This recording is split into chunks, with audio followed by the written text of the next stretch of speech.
우리 다 자리에서 일어나셔서 임내송 같이 찬양하시겠습니다. 여기 불 좀 켜주시면 감사하겠습니다.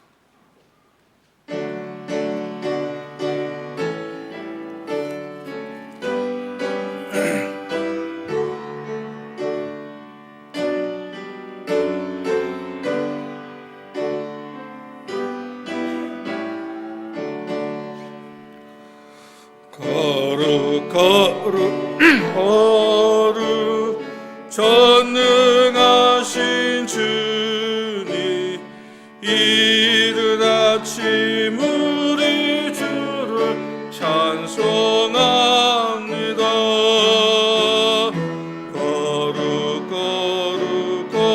거룩 자비하신 주님, 성삼위일체 우리 주로다. 거룩 주의 보좌 앞에, 주의 보좌 모든 성도 면류관을 벗어드리네. 천군 천사 모두 주께 굴복하니 영원히 위에 계신 주로다. 거룩 주의 빛난 영광, 모든 죄인 눈 어두워 볼 수 없도다. 거룩하신 이가 주님밖에 없네. 온전히 전능하신 주로다. 거룩 전능하신 주님, 천지 만물 모두 주를 찬송합니다.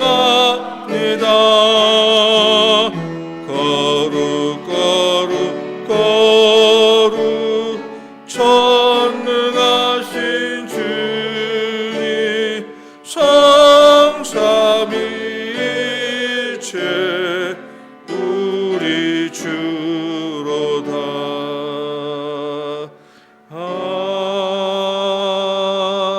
아멘. 여호와께서 내 음성과 내 간구를 들으심으로 내가 그를 사랑하는도다.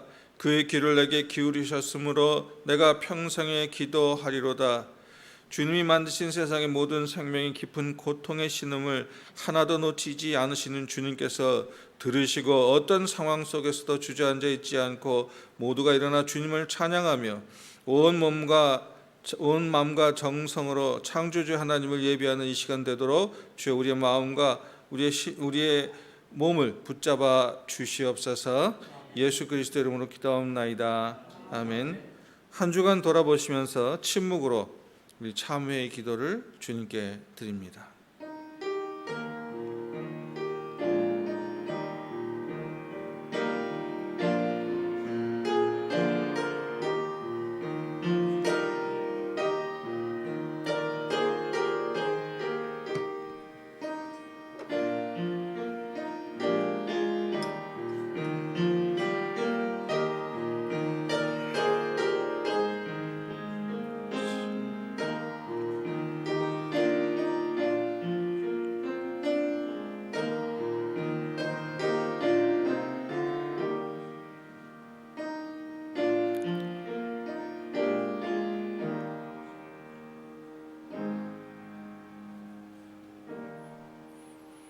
만일 우리가 우리의 죄를 자백하면 그는 미쁘시고 의로우사 우리 죄를 사하시며 우리를 모든 불의에서 깨끗하게 하실 것이요.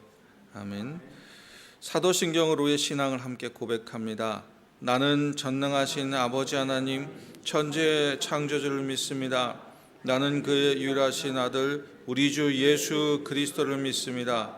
그는 성령으로 잉태되어 동정녀 마리아에게서 나시고 본디오 빌라도에게 고난을 받아 십자가에 못 박혀 죽으시고 장사된 지 사흘 만에 죽은 자 가운데서 다시 살아나셨으며 하늘에 오르시어 전능하신 아버지 하나님 우편에 앉아 계시다가 거기로부터 살아있는 자와 죽은 자를 심판하러 오십니다.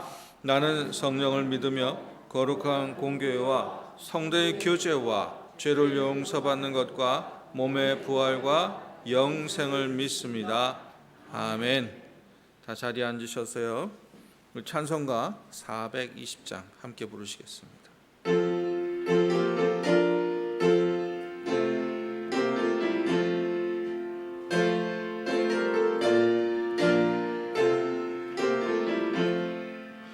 너 성결케 위해 늘 기도하며 내 주 안에 있어 늘 성경 보고 온 형제들 함께 늘 사귀면서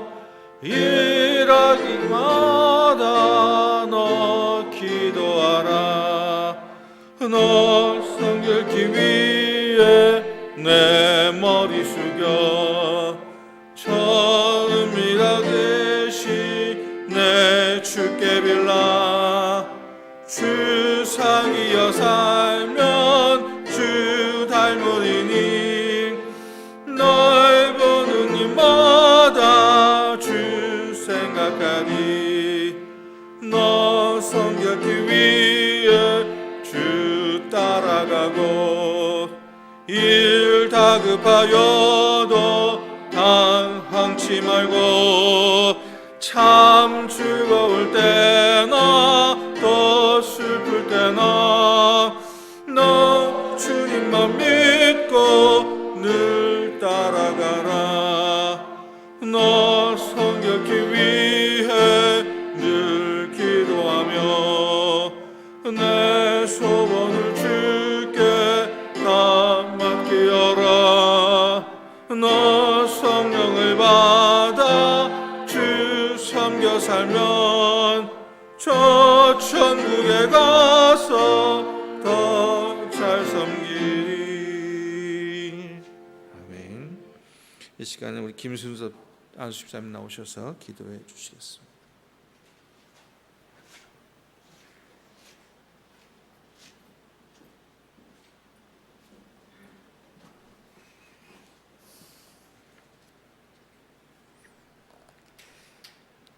하나님 아버지, 저희가 진심으로 주께 감사하며 만민 앞에서 주께 찬양하게 하옵소서. 주여, 저희가 주께 새 노래로 노래하며 주를 찬양하게 하옵소서. 땅과 거기 충만한 것과 세계와 그 중에 거하는 자가 다 하나님의 것이오니 저희가 창조주 하나님께 감사드리옵나이다. 창세로부터 하나님의 보이지 아니하는 것들 곧 하나님의 영원하신 능력과 신성이 그 만드신 만물에 분명히 보여 알게 하시는데도 하나님을 알지 못하고 하나님을 거부하는 세상 사람들을 불쌍히 여기사 저들이 하나님을 알며 하나님께로 돌아오게 하소서. 저의 마음이 세상을 향하지 아니하고 저의 걸음이 하나님의 길을 떠나지 않게 하시며 하나님의 길을 굳게 지켜 실족치 아니하도록 하나님께서 친히 지켜 보호해 주시옵소서. 하나님의 보호하심이 없으면 저희는 잘못될 수밖에 없사오니 저희를 긍휼히 여겨 주옵소서.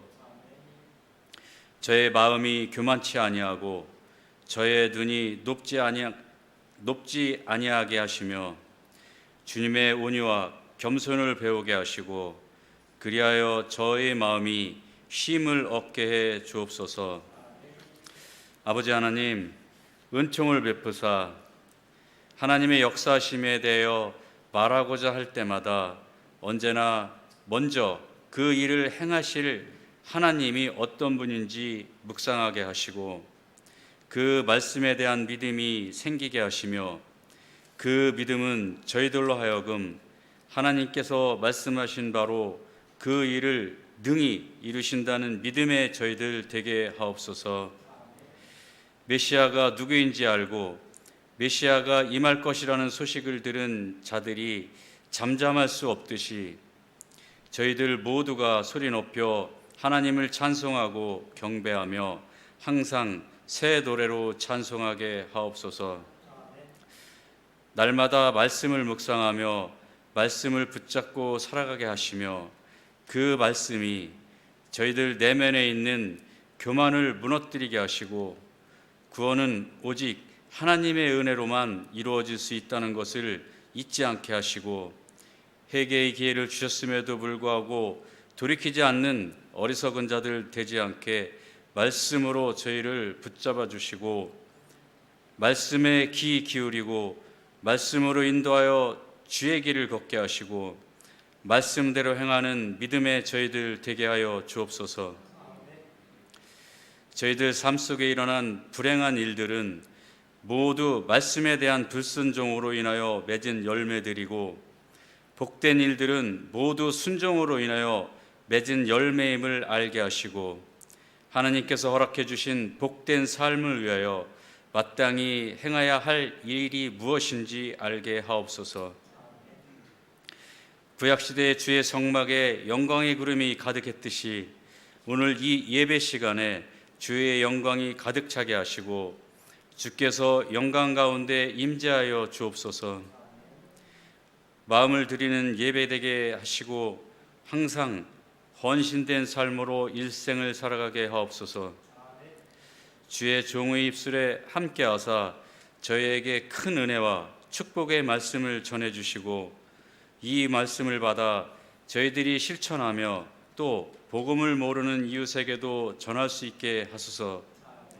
이제는 더 이상 저희 자신을 위해 살지 않고 오직 저희를 구원해 주신 주님만을 위해 살게 하여 주옵소서. 구원의 주 되신 예수님의 이름으로 기도드립니다. 아멘.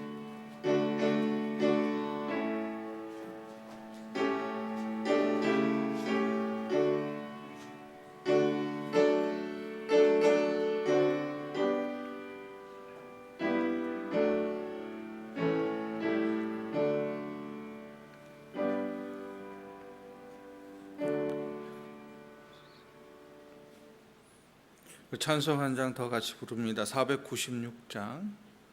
새벽부터 우리 같이 찬양합니다.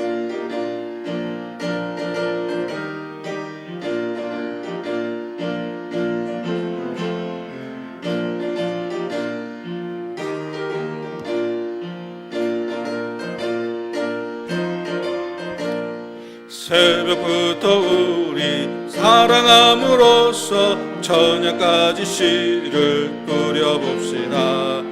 열매 차차 익어 곡식 거둘 때에 기쁨으로 단을 거두리로다.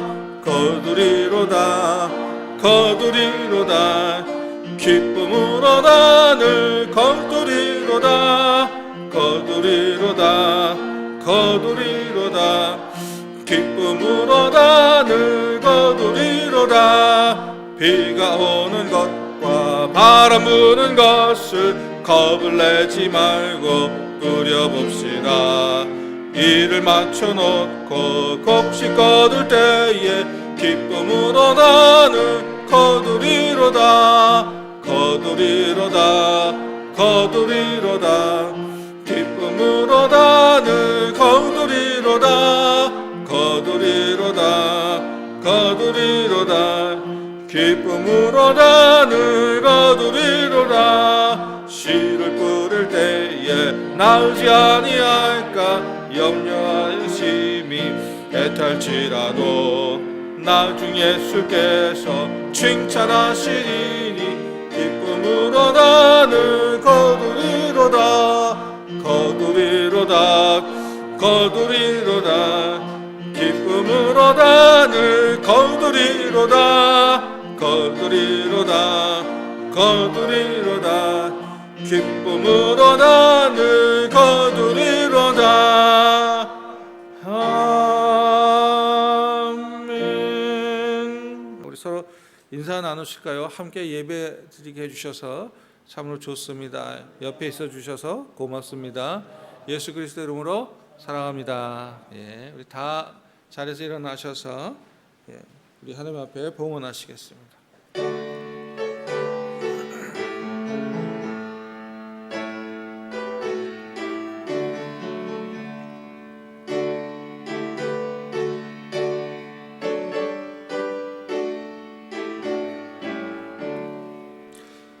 내게 있는 모든 것을 아낌없이 드리네.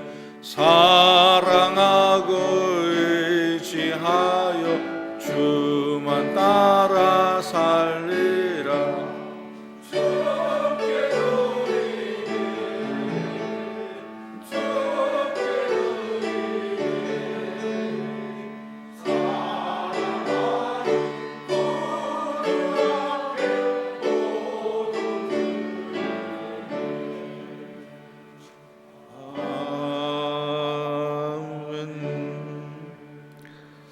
사랑과 은혜의 아버지 하나님, 하나님께서 저희를 보존하시고 인도해 주신 것에 감사드리며 아버지 어렵고 험한 시기에 주님만 바라보는 주의 백성들이 이 자리 받은 은혜 감사하며 오늘 이 시간 물질로 마음으로 정성으로 시간으로 주님 앞에 드리오니 주여 이 바쳐진 모든 것들이 주님의 영광을 위해 온전하게 사용될 수 있도록 지혜와 계시의 영으로 인도하시고 이끌어 주시옵소서. 아버지 이 자리 기억했고 또 함께 모여 예배드리기를 소원했으나 여러 가지 이유와 사정과 형편들이 아버지 하나님 우리가 이제 떨어져 예배드릴 수밖에 없는 그런 조건으로 이끌었다 하더라도 아버지 거기 어디든지 주님께 합심하는 마음 흐트러지지 않게 하여 주시옵고 아버지 주님이 함께해 주시는 이 예배의 시간이 될 수 있도록 은혜 가운데 지켜 인도하여 주시옵소서. 오랫동안 이제 학교에 가지 못했다가 또 공부하는 그 과정이 정말 너무나 힘들었다가 또 이렇게 주일에 어머니 아버지와 함께 어른들과 함께 예배드리는 살아가는 자녀들이 이 자리에 있습니다. 아버지 하나님이여, 하나님께서 이 아이들에게 참으로 단단한 마음과 든든한 몸을 허락하여 주시옵소서. 이 예배 시간이 아버지 하나님 결코 지루하고 흔들리는 시간이 아니라 아버지 내 영혼이 살아나고 내가 이 세상 속에서 존재하는 이유가 되는 시간임을 기억하게 하여 주시옵소서. 아버지 예수님도 12살부터 성전에 오르시며 말씀을 보고 듣고 배웠습니다. 아버지 하나님 우리 어리지 않습니다. 아버지 저희들 아직 사방 분별할지 모르는 어린아이라 하지만 예수 그리스도께서 나를 구원하신 것은 우리가 고백할 수 있습니다. 그러니 이 예배 가운데 우리 사랑하는 영혼들 중심을 다하여 하나님 앞에 예배 드릴 수 있도록 은혜로 이끌어 주시옵소서. 또한 아버지 하나님 저희들 하나님께 받은 은혜 감사하며 이 시간에 아버지 그 모든 것들 이제 감사함으로 또 선하신 하나님을 찬양함으로 또 11조로 선교 헌금으로 1,000번제로 건축 헌금으로 주장 헌금으로 주님 앞에 드립니다. 하나님께서 은혜로 이끌어 주시옵소서. 축복 가운데 동행하여 주시옵소서. 아버지 하나님 그 바친 손길들마다 그 사업장 찾아가시고 아버지 또 계획하고 진행하는 모든 일들이 흐트러지지 않도록 주님께서 앞장서시어 옳은 길 바른 길 주의 길 아버지 축복의 길로 인도하여 주시옵소서. 아버지 몸이 아파 이 자리에 함께하지 못한 귀한 백성들이 있습니다. 흔들리지 않게 하여 주시옵고 그 약하고 모자란 부분에 새 힘을 공급하시어 강건하게 일어서게 하여 주시고 주님 앞에 기쁨으로 예배드릴 수 있도록 은혜 가운데 지켜 인도하여 주시옵소서.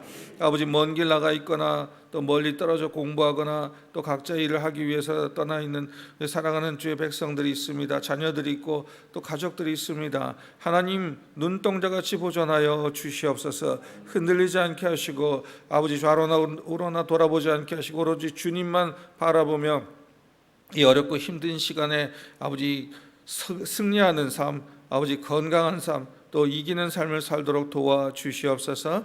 사랑의 아버지 앞에 간절히 소망합니다. 이 도안서부계가 세워지고 이제 저희들이 모여 예배드리기 시작하며 이제 주님께서 주시는 은혜와 사랑을 나누려 할 때 참으로 이 전 세계에 닥쳐진 이 어려움의 시간들 모든 교회들이 다 모든 고통과 아픔 속에 있으나 아버지 더욱더 주님 앞에 간절히 소망하는 것은 우리가 아버지 흩어지는 마음보다 아버지 하나님 우리 마음은 늘 주님께로 향하여 합심하여 기도하게 하여 주시옵소서. 그래 우리가 서 있는 자리가 기도하는 자리 되게 하여 주시고 기도하는 자리가 예배하는 자리 되게 하여 주시며 어디서든 무엇을 하든 우리가 주님 앞에 예배하는 자로 살아가도록 도와주시옵소서. 사랑과 은혜의 아버지 앞에 간절히 소망합니다. 하나님의 소식 아직 모르는 우리 가족들이 있습니다. 어머니, 아버지, 형제, 자매, 아버지 우리 자녀들이 있습니다. 주여 그들의 마음을 불러주시옵소서. 아버지 만지시고 고쳐주시옵소서. 싸매주시옵소서. 아버지 하나님 그 발걸음이 이 생명의 발걸음으로 옮겨질 수 있도록 은혜 가운데 지켜 인도하여 주시옵소서. 아버지 사랑하는 사람들이 아버지 아파하는 것을 바라보며 슬픔에 젖어 있는 이웃들이 있습니다. 하나님 도와주시옵고 강건하게 세워주시고 은혜 가운데 지켜 인도하실 때 아버지 슬픔에 젖어 눈물을 흘리는 것이 아니라 주님이 일으켜 세우시고 어려움 속에서 도우시는 것을 기뻐하며 감사의 기도를 드릴 수 있도록 은혜 가운데 지켜 인도하여 주시옵소서. 아버지 앞에 간절히 소망합니다. 예배의 시종일관 주님이 주장하시고 사탄막이 틈타지 않게 하시며 사람의 말을 뱉지 않도록 도와주시옵고 오로지 주의 말만 아버지 하나님께서 들을 수 있는 귀를 허락하시고 지혜와 계시형으로 인도하실 때 아버지 주의 말씀 가운데 우리가 살아갈 힘과 능력을 배울 수 있도록 은혜로 이끌어 주시옵소서. 모든 말씀 주 예수 그리스도 이름으로 간절히 기도하옵나이다. 아멘.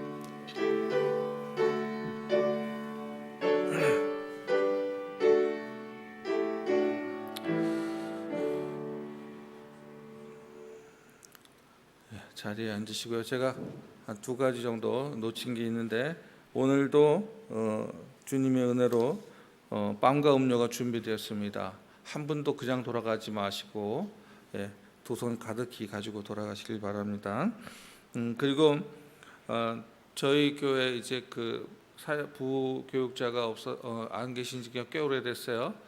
저도 이제 버틸 만큼 버틴 것 같아요.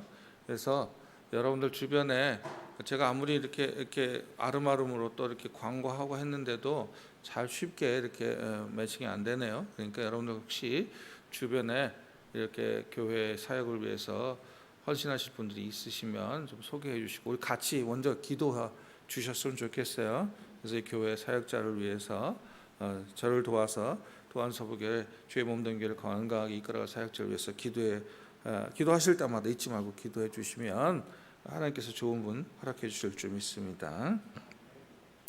성경 말씀 읽겠습니다. 오늘은요 고린도전서 6장 19절에서 20절 말씀입니다. 신약성경 296쪽이 되네요. 269쪽입니다. 제가 읽어드리겠습니다. 너희 몸은 너희가 하나님께로부터 받은 바 너희 가운데 계신 성령의 전인 줄 알지 못하느냐. 너희는 너희 자신의 것이 아니라 값으로 산 것이 되었으니 그런즉 너희 몸으로 하나님께 영광을 돌리라. 아멘. 여러분 그 주반면에 보시면 우리 금제 말씀 있습니다. 한 주간 여러분들 묵상하시고 또 이렇게 외워보시고 도전받는 그런 구절로 사용하시면 좋겠어요. 같이 한번 읽어보겠습니다. 시작. 너희 몸은 너희가 하나님께로부터 받은 바 너희 가운데 계신 성령의 전인 줄을 알지 못하느냐. 너희는 너희 자신의 것이 아니라. 아멘. 제가 치과를 다녀왔어요. 치과 간 지가 30년이 넘는 것 같아요. 그동안에 치과를 한 번은 갔군요. 이제 부인이 치료받는 데 갔다가 덩달아 치료를 받고 온 그런 경우지 제가 간 적은 없어요. 근데 치과를 가서 이제 이렇게 검사를 받는데 저는 제 치아가 그래도 건강하다 싶었는데요. 치아에 뿌리가 있다고 그러고 그 뿌리가 상했대요. 어떻게 상했느냐고 했더니 칫솔질을 잘못해서 상했답니다. 아마 여기 많은 분들이 그럴 것 같은데 열심히 50년 동안 닦았던 칫솔질이 틀렸답니다. 그래서 치아의 뿌리를 갉아먹어서 거기에 이렇게 음식물이 침투되고 그래가지고 그 치아 신경이 지금 드러나게 되고 신경이 노출되어지고 굼게 되고 그럼 큰 수술을 해야 된다고 그러시더라고요. 그럼 어떻게 하면 되겠습니까? 일단은 거기서 치료를 받고요. 칫솔질하는 법을 다시 배웠어요. 50년이 넘었는데 칫솔질하는 법을 지금까지 해왔는데 그것이 아니고 전혀 다른 방법으로. 그러니까 처음부터 다시 우리 아이들 이제 아기 때는 손으로 이렇게 문질러주고 이제 이 치아가 나면 뭐 이렇게 뭐죠 꺼지 같은 걸로 닦아주고 하다가 이제 너 스스로 해라 그러면서 이렇게 주잖아요. 그러면서 칫솔질 가르쳐 주시지 않으세요?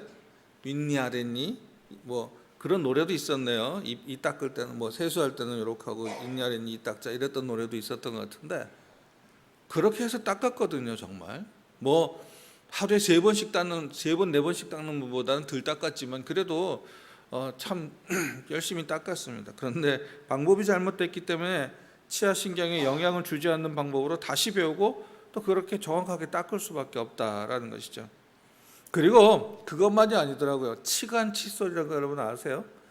저도 이번에 처음 배웠어요. 그게 칫솔이라는 걸 처음 알았어요. 무슨 철수세미 같은 건데 그걸 이 사이에다 이렇게 넣어서 이렇게 이 칫솔질로도 벗어나지 않는 것들이 있더라고요. 떨어지지 않는 것들 이제 그런 것들을 이제 이렇게 닦아내는 치간 칫솔을 이용해서 치아 사이사이에 있는 그런 음식물들을 이제 참 죄송합니다. 그런 음식물들을 제거해야 그것이 치석이 되지 않고 이 치아를 잘 보존할 수가 있다. 그러면서 항상 잇몸이 부어 있었는데 그 이유가 바로 그런 것에서 시작이 됐다라고 얘기를 하더라고요. 50여 년 만에 칫솔질을 다시 배웠습니다. 요즘에 우리나라만 스포츠예요. 전 세계에서 대한민국 야구를 중계하는 시대가 됐어요.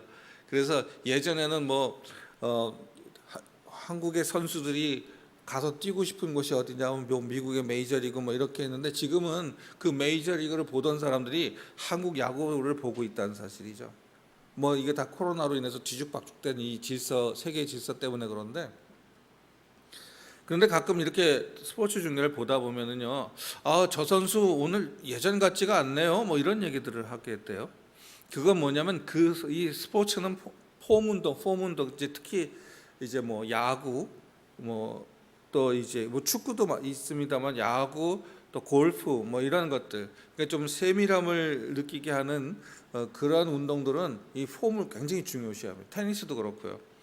그래서 처음에 이제 그런 거 배울 때 폼을 많이 잡죠. 폼은 이렇게 하라 저렇게 하라 하면서 봤죠. 그리고 골프 같은 것도 보면 매일 골프 동영상들 보시는 분들 보면은 뭐 어깨가 내려가고 뭐 힙이 들어가고 뭐 이런 그건 다 폼을 교정해 주는 그런 과정이거든요. 이렇게 폼이 예전에 아주 좋지 않은 그런 이제 예전에 좋았던 폼이 아닌 그런 폼으로 있으면 성적이 나오지 않고 제대로 운동을 할 수가 없다는 것이죠. 그럼 어떻게 되느냐? 과거에 제일 좋았던 때의 영상을 보면서 그리고 지금의 영상을 보고 비교한대요. 비교하면서 네가 지금 예전에는 이렇게 발이 올라갔는데 지금 발이 이렇게 갔구나.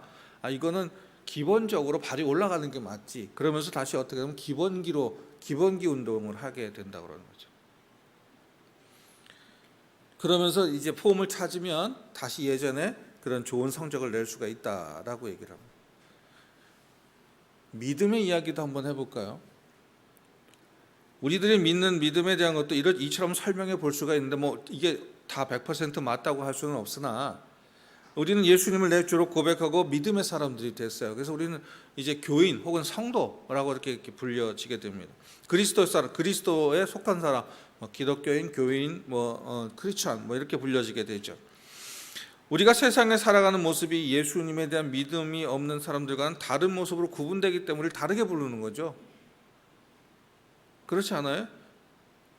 여러분들이 철수 아빠, 영희 엄마 이렇게 불려지는 것이 아니고 아무개 교인, 아무개 집사님이라고 서로 부르는 것은 우리가 이 세상의 철수 아빠보다 영희 엄마보다 다르게 그들과는 좀 다른 모습으로 산다라는 그런 의미가 있기 때문에 호칭이 바뀌어지게 되는 거예요. 그래서 이렇게 믿음을 갖고 사는 삶이 신앙생활이라고 합니다. 그런데 우리가 자주 쓰는 말 중에 이런 말은 좀 없어져야 되는 말 중에 믿음이 약해졌다라는 건 또 모자라서 떨어졌다라고 그렇게 얘기하시는 경우들이 있어요. 뭐 믿음이 약하다 또는 떨어졌다, 반대로 믿음이 강하다 뭐 그렇게 얘기하고 믿음에 또 시험이 들었다 뭐 이렇게 얘기하는 경우도 있어요. 그런데 이런 말을 하기 전에 먼저 한 가지 기억할 것은 믿음이라는 것과 삶이라는 것은 떼어놓아서는 안 되는 거예요. 믿음이 떨어졌다라고 얘기한다는 건 결국 뭐냐면 내 삶의 질도 떨어졌다는 얘기거든요. 믿음 시험 들었다는 것은 믿음이 부족한 건 내 살아가는 모습이 부족하고 시험 들어 있다는 얘기예요. 근데 우리는 그런 얘기할 때는 내 삶과 쓱 떼놓게 되는 그런 본성을 가지고 있죠. 이런 생각 때문에 예수님 믿는 사람들이 그런 말을 해도 되는 거야? 그런 행동을 해? 라는 평가를 받으며 교회가 반사회적인 집단으로 인식되기도 하는 거죠. 제가 언젠가 이제 아직도 좀 한참 뒤겠지만 정말 할 일 많은 이 세상에 목사로 살아가는 것, 뭐 이런 목사로 산다는 거 이런 책을 한번 써보고 싶어요. 그건 뭐냐면 뭐 목사로서 내가 어떻게 했고 뭐 능력을 발휘해서 무슨 교회를 이끌고 이것이 아니고요. 내가 목사로 살면서 목사이기 때문에 당했던 억울함을 한번 써보고 싶어요.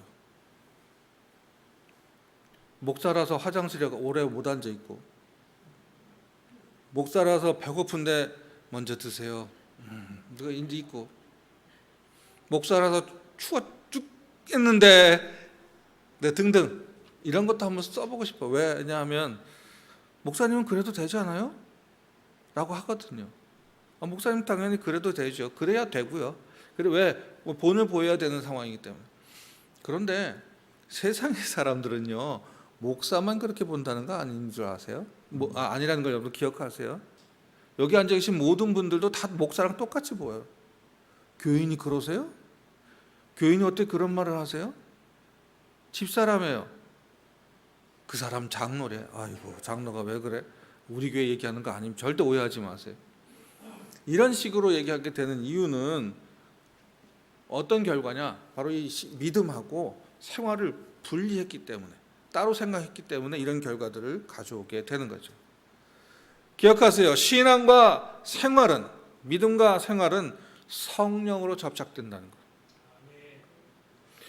앞에서 말한 믿음에 대한 문제가 시작이 되면 우리는 이제 이런 것에 대한 많은 전문적인 지식을 요구하죠. 많은 전문가들, 앞에 얘기한 것처럼 목사님이나 신앙의 선배들, 은사를 체험하신 분들 등등으로 이런 분들이 뭐라고 얘기를 하냐고, 또 책이나 이런 것들을 보면 뭐라고 얘기하시냐면 기본으로 돌아가세요. 몇 년 전에도 아마 이것이 그 한 선교단체나 교회에 굉장히 그 큰 이제 주제가 됐어요. Back to basic 뭐 이런 그런, 이건 수학 공부할 때도 그렇고 영어 할 때도 그렇고 피아노 칠 때는 모르겠네. 뭐든지 하다가 잘 안 되면 기본으로 돌아가자 뭐 이런 얘기들 많이 합니다. 아까 얘기했던 스포츠 같은 것도 그렇고요. 잘못되면 돌아가야죠. 잘못되면 돌아가서 다시 배워야 되는 것이죠. 그러면 우리에게 기본, 믿음의 기본이라는 것은 무엇일까요? 믿음의 기본이라는 것은 우리가 학문의 기본을 얘기하자면 뭐 이제 아이들 같은 경우는 한글을 배우는 것, 뭐 수학 공식을 막 배우기 시작했던, 뭐 영어 단어를 외우기 시작했던 이렇게 이런 걸로 표현하겠지만, 믿음의 기본이라고 하는 내가 예수 그리스도를 만나고 그리고 예수님을 통해서 내가 예수님을 믿고 구원을 받았습니다라는 고백이 일어난 때를 바로 기본이라고, 믿음의 기본적인 시기라고 볼 수가 있는 거죠. 내가, 그리고 여러분이 듣고 믿게 된 예수님을 기억하라는 것이죠. 그것이 기본으로 돌아가는 얘기죠. 내가 예수님을 나의 구원자로 고백하게 된 때를 기억하라는 것이고, 예수님이 나를 얼마나 사랑하시는지, 예수님으로 나는 이제 하나님의 자녀가 되었다고 자랑하며 설레이는 마음으로 예배에 참석해서 들려오는 말씀에 귀를 기울이고 감사하고 손뼉치며 부르던 그런 찬양과 속 시원하게 내 안에 작은 한숨까지도 다 주님께 말씀드리고 주의 음성에 귀를 기울였던 그 기도의 시간과 예수님 안에서 만나게 된, 그래서 만날 때마다 기뻐했던 믿음의 동역자들과 관계를 기억하라는 것이죠. 좋으셨잖아요, 여러분. 처음에 예수님 믿을 때부터 인상 찌그러지신 분 있으세요? 인상 찌그러졌다고 예수님 처음 만나는 그 과정 속에서 이런 것들을 경험하시면서 그 좋았던 시대를 기억하라는 거죠. 그것이 하나님과의 관계를 회복하는 것이고 말씀으로 거듭난 기쁨을 확인하는 것이며 우리가 드리는 예배가 날마다 하나님께서 기쁨으로 받으시는 예배가 되는 줄로 믿습니다. 그런 예배를 드린 사람들이 이런 예배를 드린 사람들은 기쁘겠죠. 예배를 드리고 이 예배를 하나님께서 기쁘게 받으셨으므로 이 기쁜 예배를 드린 우리들도 기뻐야 되죠. 이 기쁜 예배자들 어떤 상황 속에서도 한 주간의 삶이 기쁘고 즐겁게 될 줄로 믿습니다. 그런데 이건 내 힘이나 내 기억력이 아니라는 거죠. 이것은 내 지식이나 경험이 아니라 성령이 함께 하시기 때문입니다. 성령을 풀어서 얘기하면 지혜와 계시의 영인데 성령은 나로 하여금 주님께 받은 은혜를 기억하게 하는 그런 기능이 있죠. 내가 어렵고 힘들고 지칠 때마다 내가 여기서 결국 쓰러지는가 이럴 때 하나님께서 아니지, 이보다 더 힘들고 어려울 때 주님께서 날 이렇게 저렇게 도우셨다는 것을 기억하게 하는 것이 내 안에 계신 주의 성령인 줄로 믿습니다. 때문에 성령으로 신앙과 생활이 분리되지 않는 것이에요. 여러분 안에 성령이 계셔야 신앙과 생활이 분리되지 않는다라는 것이죠. 성령 하나님 내 안에 계시기 때문에 그러니까 우리는 성령을 담는 그릇이다라는 것이죠. 우리가 주님이 쓰시는 그릇이 됩시다고 연초에 얘기를 하셨는데 이미 다 날려버리셨겠지만 다시 한번 생각해 봅니다. 여러분은 그냥 빈 그릇이 아니고 그 안에 성령이 가득한 그릇이 되기를 원합니다. 그것을 위해서 우리는 지금부터 만약 지금 우리가 서 있는 모습과 과정과 드리는 예배의 과정 속에서 우리 믿음이 그리고 내 믿음과 생활이 많이 이렇게 괴리감이 느껴진다면 처음부터 우리는 다시 시작해야 되는 줄 믿습니다. 그러면 여러분의 처음은 뭘까요? 우리의 처음은 뭘까요? 우리의 처음. 여러분 우리의 처음을 아시나요? 우리는 하나님의 형상과 주의 생기를 품은 사람으로 창조되었다. 이것이 우리의 처음이에요. 그리고 하나님께서 보시기에 심히 좋았다. two thumbs up. 두 엄지를 쳐들어서 칭찬할 만큼 우리는 그렇게 창조되었다. 이거 우리의 처음의 모습입니다. 그러니까 이렇게 우리 처음의 모습으로 돌아가야 하는 것이죠.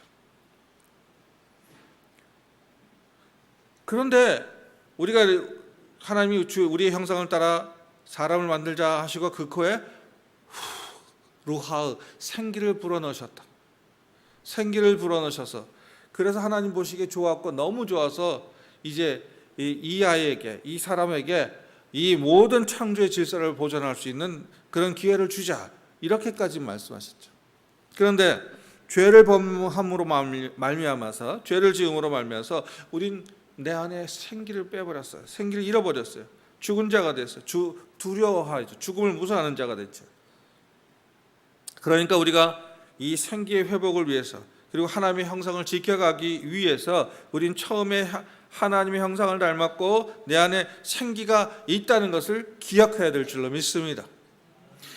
잘생기고 못생긴 건 하나님이 만드신 기준 아니에요. 그건 사람이 만들어 놓은 거고요. 돈 벌려고 사람들이 만들어 놓은 기준이고요. 여러분은 하나님을 닮았습니다. 여러분 안에는 하나님의 깊은 생명력이 흐르고 있습니다. 비록 마스크를 했다 하더라도 그 잘남, 그 아름다움, 그 기쁨이 차고 넘치게 되는 줄로 믿습니다. 이것을 회복해야 돼요. 왜? 우린 죄로 인해서 이것을 부러뜨렸기 때문에 많이 잊어버렸기 때문에 지금 내 안에 그것이 있는지 없는지 헷갈리기 때문에 우린 이것을 회복시켜야 되는데 그렇게 하려면 먼저 구약의 용어로 내 안에 산당을 깨부셔야 합니다. 산당이라면 어떤 것이냐? 먼저 민수기 33장 51절 이하에 이런 말씀이 있어요. 이스라엘 자손에게 말하여 그들에게 이르라. 너희가 요단강을 건너 가나안 땅에 들어가거든 그 땅의 원주민을 너희 앞에 다 몰아내고 그 새긴 석상과 부어 만든 우상을 다 깨뜨리고 산당을 다 헐고 라고 기록되어 있죠. 유다와 이스라엘 왕들의 이야기를 열왕기, 상하와 역대하 요즘 새벽에 보고 있는데 이 말씀들을 읽다 보면 유독히 반복이 되어 나오는 그런 경고가 있어요. 그것이 바로 이 산당에 대한 것이죠. 산당이라는 것은 높은 곳에 위치해 있는 뭐 예배의 처소, 무슨 경배의 처소 뭐 그런 것이죠. 그래서 이것은 이집트를 떠난 이스라엘이 가나안 땅으로 들어가기 전에 이미 거기 살고 있던 이방인들이 만들어 놓은 우상 숭배를 위한 그런 예배 처소라는 것이죠. 지금도 경치 좋은 곳, 아주 뭐 기암괴석이 있는 곳에 보면 뭐 요상하는 것들이 막 이렇게 달려 있거나 그려 있거나 매달려 있는 그런 모습들 보이죠. 그러니까 그런 모습은 하나님을 모르는 사람들의 기본적인 모습이라는 거죠.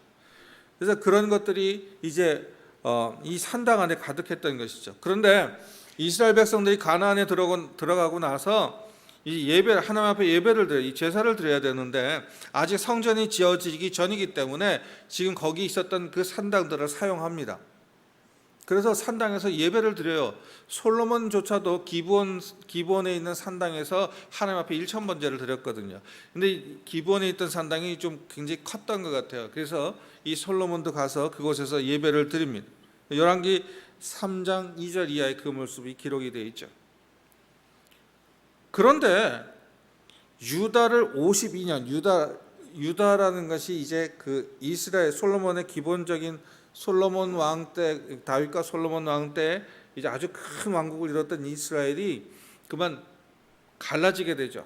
그래서 여로보암이 이끄는 10부족이 나아가서 이스라엘을 세우고요. 그리고 유다와 베냐민이 남아서 이제 유다 나라를 세우죠. 그래서 두 나라로 나눠지는데 그 중에 유다를 다스렸던 52년간이면 굉장히 긴 시간인데 아사랴 왕은요 그렇게 기록되어 있어요. 여호와 보시기에 정직히 행했다. 그러면 왕이 하나님 보시기에 정직히 행했다라면 잘한 거 아닌가 이런 생각이 드는데 그렇지만 산당을 제거하지 않아서 백성들이 산당에서 분향하게 하고 그리고 우상을 버리지 못하게 한 죄를 물어서 하나님께서는 그것을 질책하시고 그를 평생 문둥병자가 되게 하셨어요. 52년간 다스렸지만 그거 별당에 걸어가면서 그 아들이 대신해서 이제 섭정을 하는 그런 모습을 여기서 읽어볼 수가 있죠. 그런데 이것은 왜 이런 일이 여호와 앞에서 정직히 행했다. 정직한 것만 되면 되는 것이 아닌가? 정직하게 살았다는 것은 거짓말 안 하고 아주 열심히 잘 살았다는 얘기잖아. 그런데요, 하나님께서 분명히 말씀하셨죠. 산당을 헐라 하셨는데 그 산당 놔둬도 되지 뭐 그래봤자 우리에게 뭐가 되겠어? 해가 되겠어? 라고 무시하는 것, 이것은 교만함입니다. 하나님의 말씀을 들었으면 그대로 행하지 않는 것, 그건 교만함이죠. 교만하다는 것이 내가 너보다 잘났어, 내가 세상에서 제일 잘 나가, 이런 것만 교만한 것이 아니라 행하지 않는 것, 듣고도 행하지 않는 것도 교만함인 것이죠. 아사랴는 결국 이 교만함 때문에 문둥병에 걸리는 그런 모습을 갖게 되죠.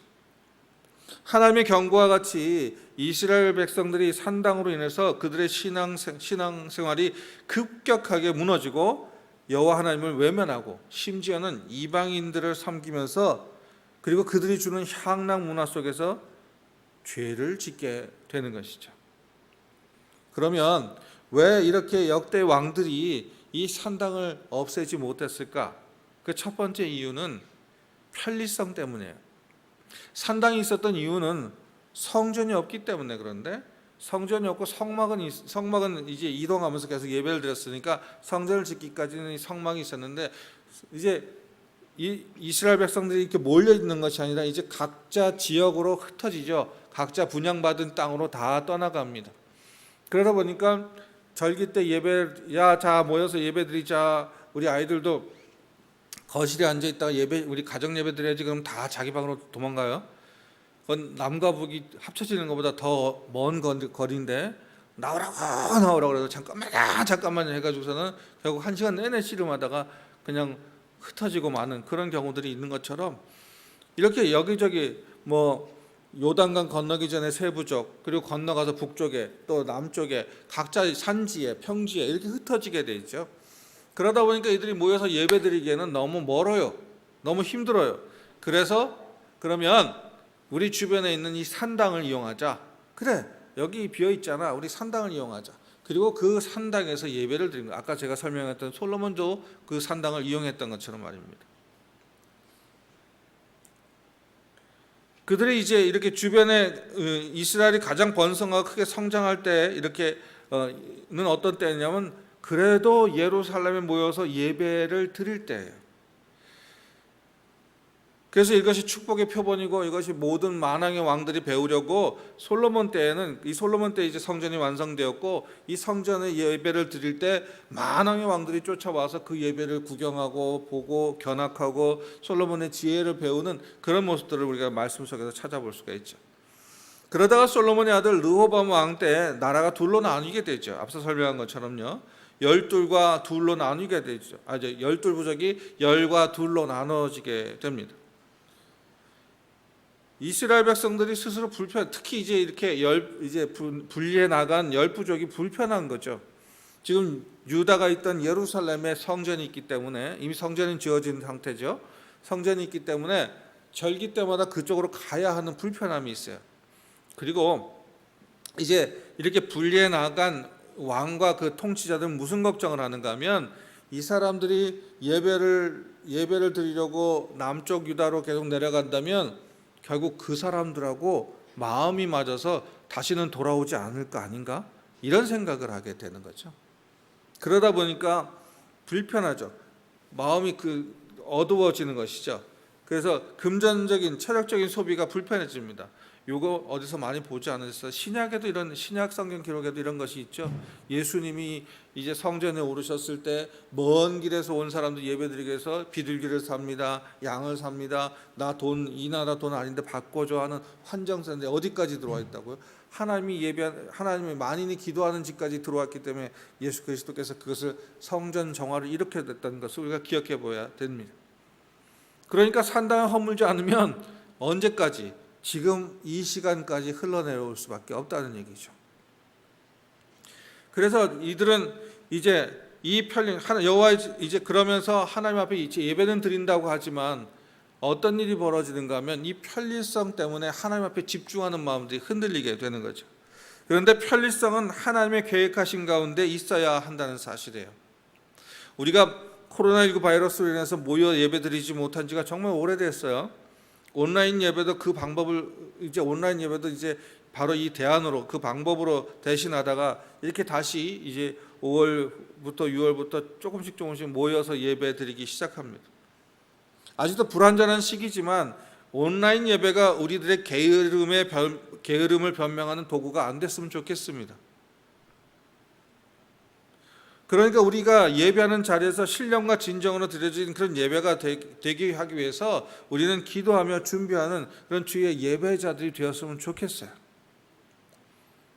그래서 여러분도 어려운 가운데도 교회와 예배당에 와서 청소를 하세요. 예배당에 와서 뭐를 준비하세요. 다음 주에는 이제 헌금 봉헌을 하세요. 다음 주에는 뭐를 담당하세요. 또 기도를 하세요. 이렇게 하는 것은 이 예배는 목사 혼자서 북치고 장구 치는 것이 아니라 이 예배는 우리 예배 드리는 모든 사람들이 준비하는 것이죠. 예배자로 준비되어진 마음으로 와서 드리는 예배는 하나님께서 기뻐 받으시는 줄로 믿습니다. 집에서 이제 영상을 보고 계신 영상으로 예배를 드리고 있는 사랑하는 성도 여러분들도 비록 그 자리가 집이고 내가 늘 편안하게 느끼는 일상의 자리라 하더라도 거기는 예배의 처소입니다. 하나님께서 거기에 임재하시고 함께해 주시길 늘 간구하기를 소원합니다. 산당에서 제사를 드리기 위해서 이제 이 갈라져 나간 이스라엘은 무슨 짓을 했는가 하면 이 여로보암이라는 왕은요 무슨 생각을 했는가 하면 이렇게 얘기를 해요. 근데 이 왕들에 대한 역사를 읽다 보면 두 가지의 용어가 되풀이 됩니다. 하나는 그가 하나님 보시기에 선한 일이라서 다윗의 길로 갔다. 또 하나는 그가 하나님 보시기에 악행을 행하여 여로보암의 길로 갔다라고 그렇게 기록하고 있어요. 그러니까 극명하게 대비가 됩니다. 다윗 왕은 선왕의 기준이 되는 거고요. 여로보암, 즉 북이스라엘을 이제 만들어 나간 독립해 나간 이 여로보암은 악행한 왕의 기준이 되는 것이죠. 왜 이 여로보암이 이렇게 악행을 한 기준이 되었을까? 이 여로보암을 시작으로 산당을 완전히 제거하지 못한 왕들과 그 사람들은요, 이 편리성과 함께 사람 중심의 권력을 우선으로 생각했기 때문에요. 모든 것을 자기 중심으로 생각했기 때문입니다. 여로보암이 가장 두려웠던 게 뭐냐? 백성 뺏길까 봐 두려웠던 거거든요. 워낙 유다 지파가 굉장히 많았어요. 그렇기 때문에 10대 2라 하더라도 이제 굉장히 이렇게 서로 그 힘의 균형이 어떻게든지 맞는 그런 상황이었는데, 한 지파라도 흘러나가면 안 되겠다 생각을 하는 거죠. 그래서 여로보암이 한 짓이 뭐냐? 첫째로 산당에서 예배드려라. 산당에서 예배드리다 보니까 불편해요. 왜? 예루살렘 성전에 가면 거긴 제사장들이 있어서 이 예배를 잘 이끌어가는, 제사를 잘 이끌어가는데 여기는 없잖아. 그래? 그러면 우리도 제사장 삼지 뭐. 레위인이 아닌, 레위인은 하나님이 세우셨거든요. 레위인이 아닌 일반인들을 제사장으로 삼습니다. 이 사람들이 하나님의 예배, 여러분 레위기를 여러분 저와 함께 한번 수요일에 공부를 했었죠. 레위기에 보면 하나님께서 예배드리는 방법을 너무나 자세하게 가르쳐 주세요. 방법부터 제물의 양과 모양과 방법과 형태까지 하나하나 낱낱이, 무게까지 다, 그리고 그 뒤처리까지, 쓰레기는 어떻게 버리는 것까지 다 가르쳐 주십니다. 왜 그러셨을까요? 왜냐하면 하나님을 예배하는 것은요, 그 당시에 이방신들, 그런 우상들을 섬기는 것과는 다르기 때문이죠. 틀리기 때문에 철저하게 바른 예배로 가르쳐 주신 거죠. 그것을 배운 자들이 레위인들입니다. 그걸 가르치기 위해서 세운 자들이 레위인들이에요. 그래서 그 레위인들이 제사장과 대제사장의 역할을 맡아가게 되는 거죠. 어떻게 해요? 자신의 모든 생업을 포기하고 오로지 하나님 앞에 제사 드리는 데서 온 힘을 쏟는 그런 모습으로 살아가는 거죠. 그런데 엊그제까지 장사하다가 오늘 예배 드릴 시간인데 문 닫고 와가지고는 하는 그런 일반인들이 드리는 예배, 그것이 온전한 예배일 것 같아요. 온전한, 지금 그래서 북이스라엘에는 어떤 일이 벌어지냐면, 야, 여기서는 어떻게 했지? 가만히 있어 보자.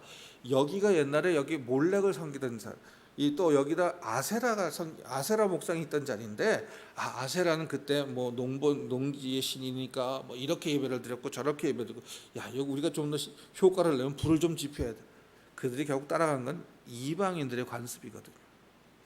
그런데 종교학자들이 연구하는 결과는요, 예배 가운데 이렇게 제사를 드리는 이방의 이런 우상을 섬기는 제사들에는요, 끝나고 나면 파티가 벌어집니다. 그 선물, 이제 바쳐진 그런 제육뿐만 아니라 이제 가지고 온 모든 음식물을 가지고, 왜? 재미가 없거든요. 예배당에서 예배 드리는 거 여러분 재미있으세요? 우리 집사님은 아멘 하셨는데, 이게 재미가 있으려면 재미가 있어야 돼요. 먹는 재미, 노는 재미, 보는 재미, 듣는 재미가 있어야 되거든요. 그런데 이방신을 섬기는 자들은 그런 재미를 활용을 합니다. 지금도 이단들도 그렇게 활용을 하죠. 사람을 만나는 재미, 머릿속에 지식을 담는 재미, 이런 것들을 통해서 사람들을 꼬셔가는 그런 이유가 되는 거죠. 그래서 이방의 종교들은요, 예배를 드리고 제사를 드리고 나면 흥청망청 파티가 아주 음란하고 저질스러운 파티가 벌어집니다. 요즘에 카니발이라든지 무슨 파티라든지 젊은이들 하는 모습이 흡사합니다. 비슷해요. 사람의 욕구를 충족시키기 위한, 왜? 예배를 드리기 위해서 내가 헌신했으니까, 내가 노력했으니까 보상받아야지. 그리고서는 자기들이 먹고 마시는데 온 힘을 쏟게 되는 거죠.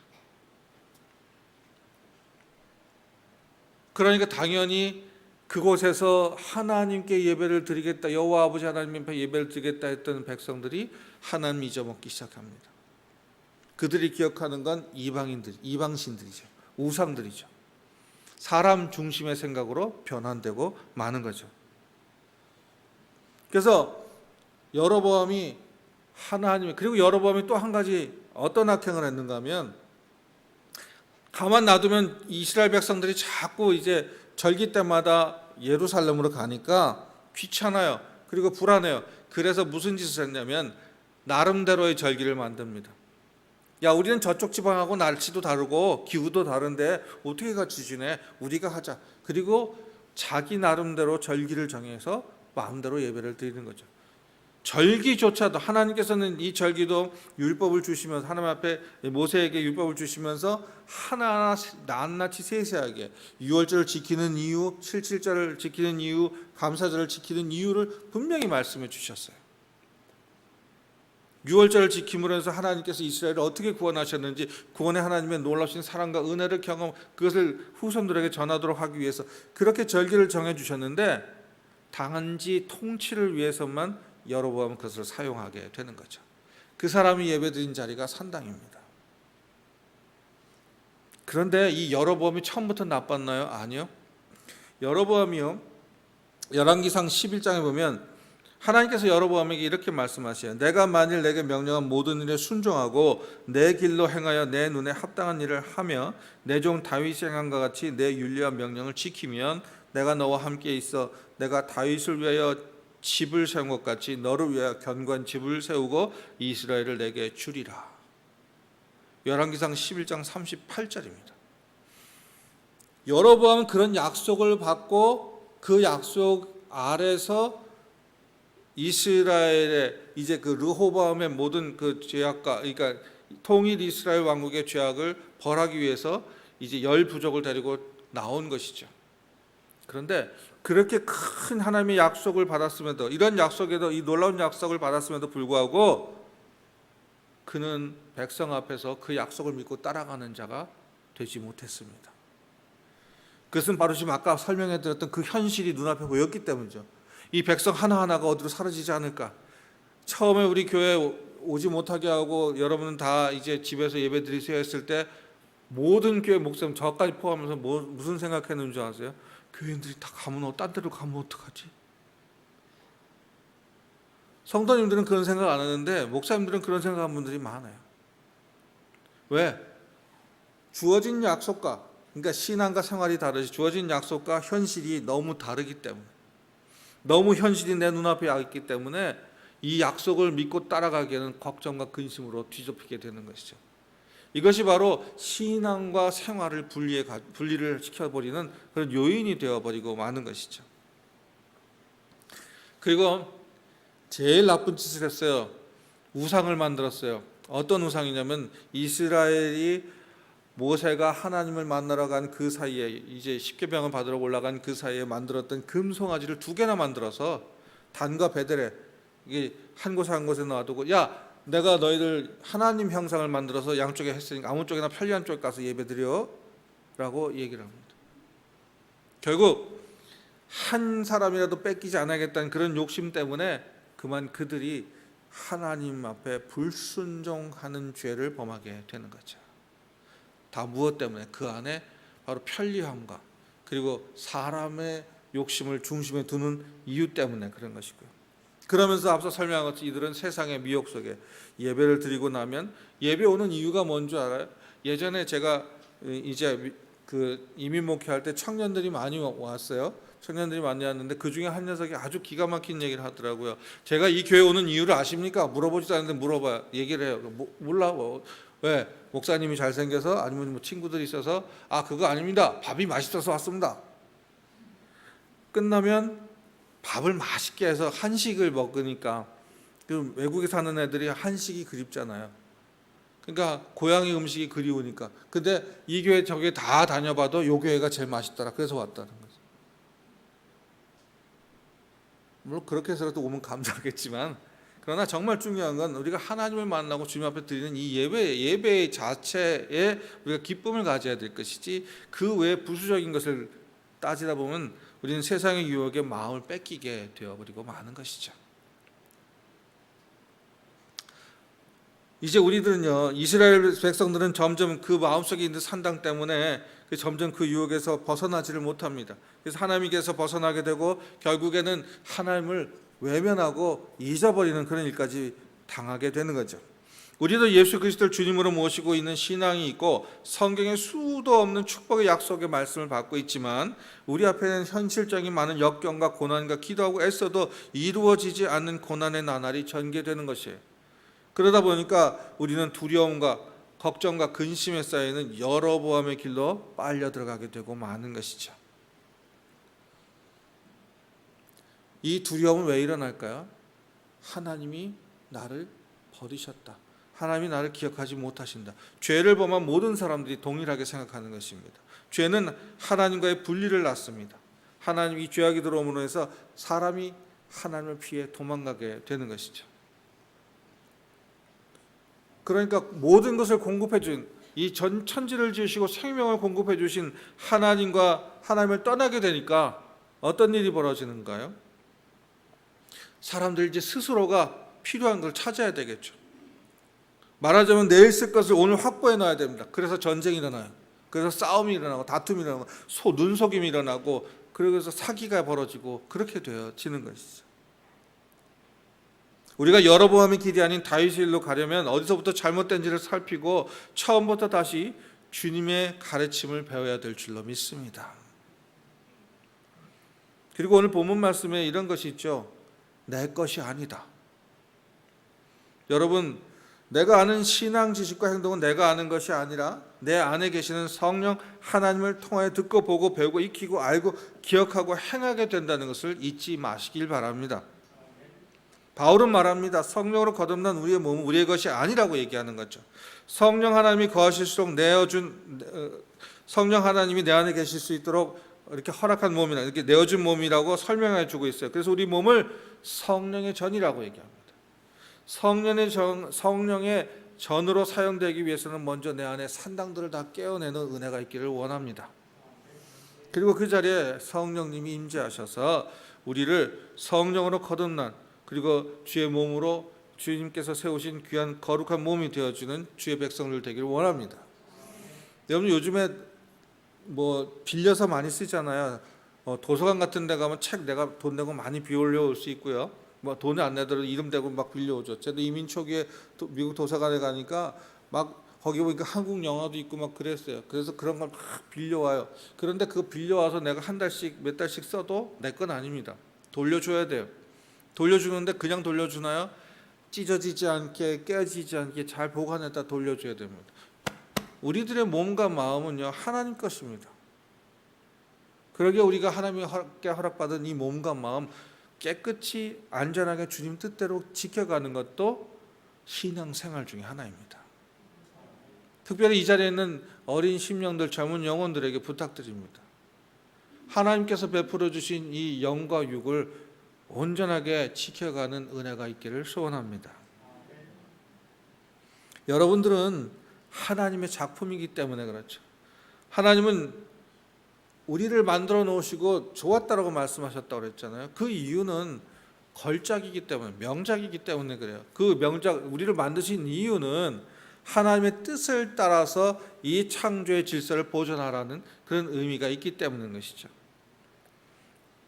하나님은 천지를 지으신 창조주신데요. 그럼 우리는 하나님을 닮았고 천지를 지으신 창조주의 모습인 거죠.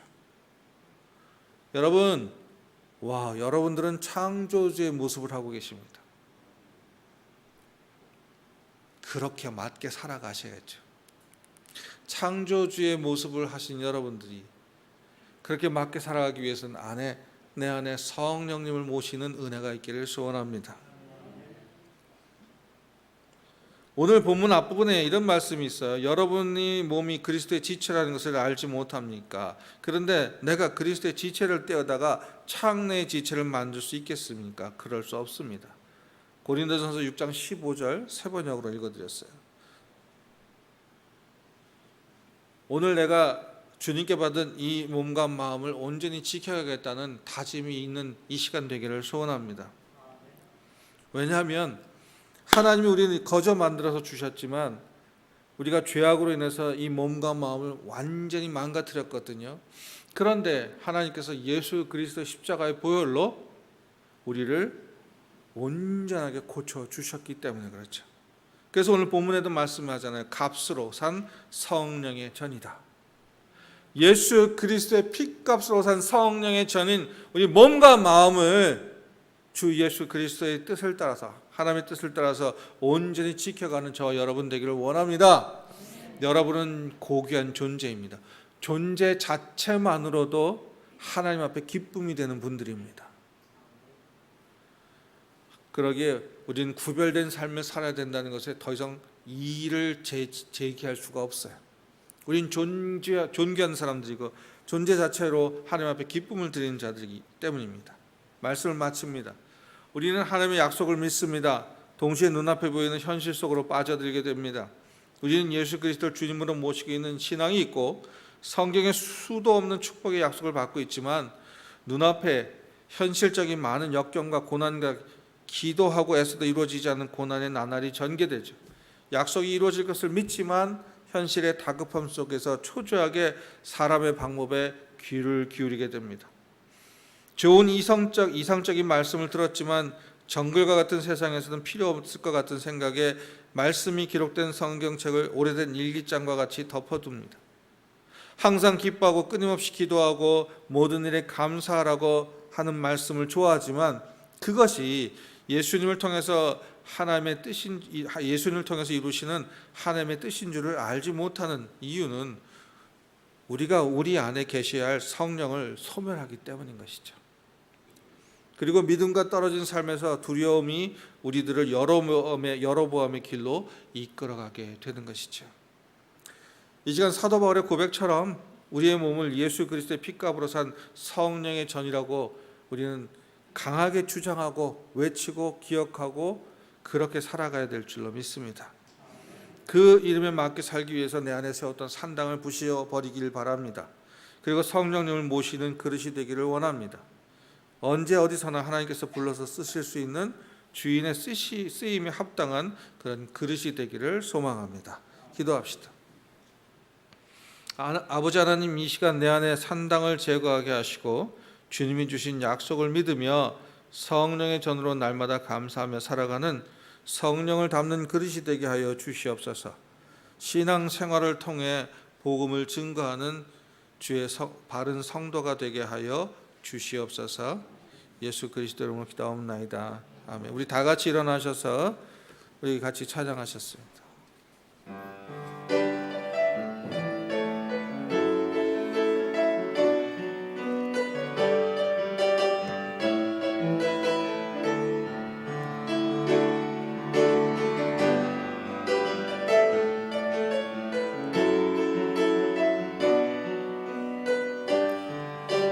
오소서 진리의 성령님, 오소서 진리의 성령님, 이 땅 흔들며 임하소서. 거짓과 타며 죄악에 무너지 우리 가슴 정케 하소서. 오소서 은혜의 성령님, 오소서 은혜의 성령님, 하늘 가르고 임하소서. 어룩한 불꽃 하늘로서 임하사 타오르게 하소서. 주 영광 붕의 불길 타오르게 하소서. 진리의 말씀 이 땅 새롭게 하소서. 은혜의 강물 흐르게 하소서. 성령의 바람 이 땅 가득 불어와 흰옷 입은 주의 순결한 백성, 주의 영광 위에 이제 일어나 열방을 치유하며 행진하는 영광의 붕의 불길 타오르게 하소서. 붕의 불길 타오르게 하소서. 진리의 말씀 이 땅 새롭게 하소서. 은혜의 강물 흐르게 하소서. 성령 성령의 바람 이 땅 가득 불어와 흰 옷 입은 주의 순결한 백성 주의 영광 위에 이제 일어나 열방을 치유하며 행진하는 영광의 그 날을 주소서. 기도합니다. 천지를 지으신 하나님, 우리 성령 담는 그릇 되게 하여 주시옵소서. 그것을 위해 마음의 산당을 다 제거하게 하여 주시고 주님의 인도하심을 따라 다윗의 길로 걷게 하여 주시옵소서. 우리의 교만함으로 무너진 주님과의 관계가 마침내 내 안에 더럽고 추한 못된 우상을 섬기는 산당을 만들었습니다. 이것을 깨어버릴 때 주님께서 우리를 성령의 전으로 살게 하시기를 기대합니다. 이제 우리는 하나님의 아버지 사랑 때문에 살아갑니다. 예수 그리스도의 십자가 보혈로 새롭게 된 피조물이 되었습니다.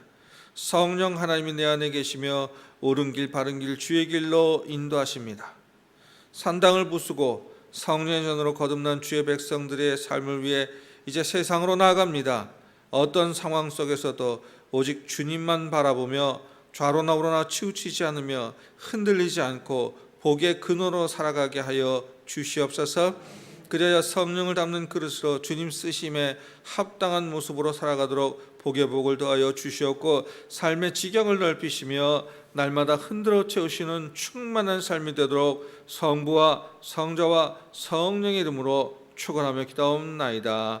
아멘.